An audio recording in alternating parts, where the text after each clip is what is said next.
আসসালামু আলাইকুম। আজকে চলে আসলাম আমাদের কসবার মিনি সাজেক গোল্লাপাথরে।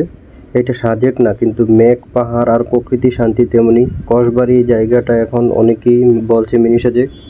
আপনি যদি প্রকৃতিকে ভালোবাসেন একবার এখানে ঘুরে আসতে হবে।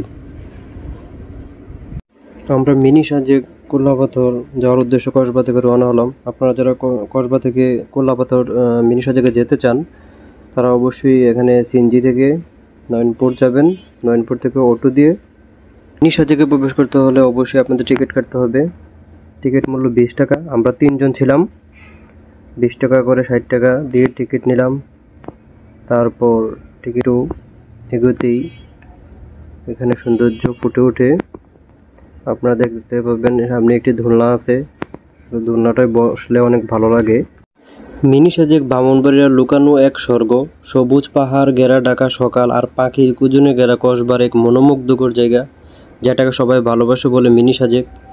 এই ছোট ভ্রমণে শান্তি, প্রকৃতি আর ভালোবাসা সবই যেন একসাথে জড়িয়ে আছে। সাজেক যেতে না পারলে কসবাড়ি টিলায় চলে আসেন, মন ভরে যাবে। সাজেক দূরে হলে কসবা তো কাছেই। চলুন নিজ জেলার এই মিনি সাজেক ঘুরে আসি। প্রকৃতিকে চিনতে হলে কাছ থেকে দেখতে হবে। শৈশবের স্মৃতি বিজড়িত আইসক্রিম দেখে সবাই মিলে আইসক্রিম খেলাম। যদি ভিডিওটি ভালো লাগে ফলো দিয়ে শেয়ার করে পাশে থাকবে।